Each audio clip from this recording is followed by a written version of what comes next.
To va for. Bilaman do'stlar, siz ham ingliz tilini anchadan buyon o'rganib kelyapsiz, ammo hali ham bular o'rtasidagi farqni tushuna olmadingiz. Ha do'stlar, bugungi darsimizda biz to va for o'rtasidagi farqni oson misollar orqali o'rganishga harakat qilamiz. Iloji boricha videoni oxirigacha ko'rishga harakat qiling, sababi o'zingiz uchun foydali ma'lumotlar olasiz. Biz asosan to'ni ikki xil vaziyatda ishlatamiz. Ya'ni yo'nalish berganda va maqsad uchun. Biz yo'nalish berganimizda uni ga deb tarjima qilamiz. Maqsad uchun bo'lsa uchun deb tarjima qilamiz. Bunga bir qancha misollar ko'ramiz.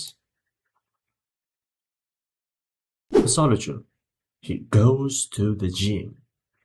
U sport zaliga boradi. I go to the shop. Men do'konga boraman.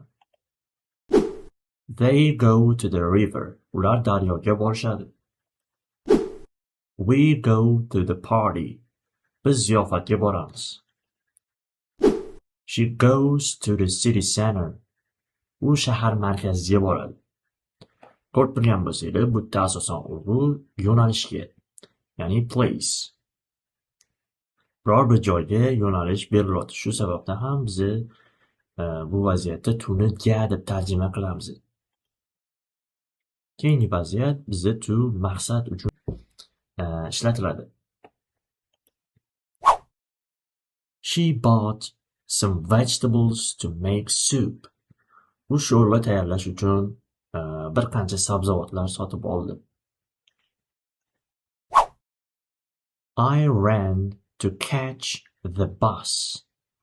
Men avtobusga ulgurish uchun yugurdim. I went to the pharmacy to buy some medicine. Men dorixonaga bir qancha dorilar sotib olish uchun bordim. He took a lot of money from the bank to run a new business. U yangi biznes boshlash uchun bankdan ko'p pullar oldi. I bought a new laptop to prepare presentation. Men prezentatsiya tayyorlash uchun yangi notebook sotib oldim.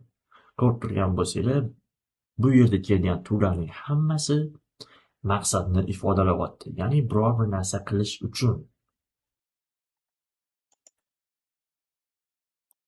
Xo'p, biz forni ham asosan ikki xil vaziyat uchun ishlatamiz.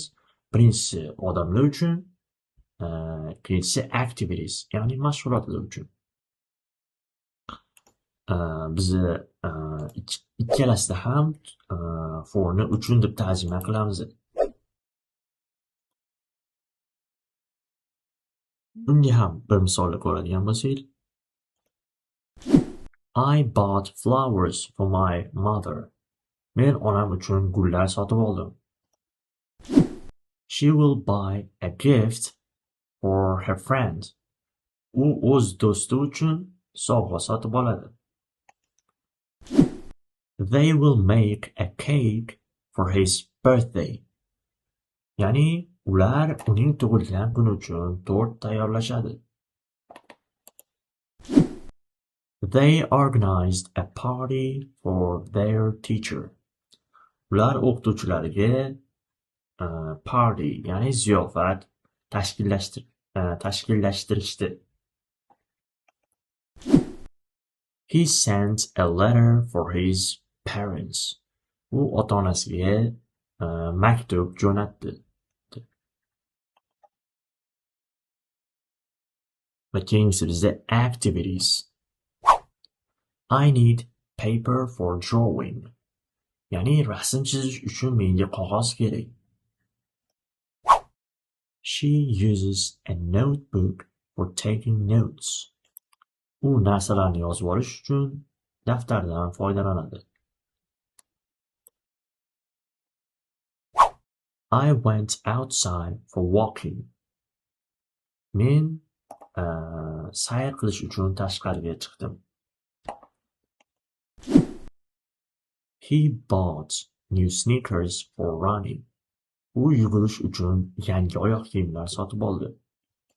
Video siz uchun foydali bo'lgan bo'lsa, kanalimizga obuna bo'lib qo'ying va bizni kuzatib borishda davom eting. E'tiboringiz uchun rahmat. Sog' bo'ling.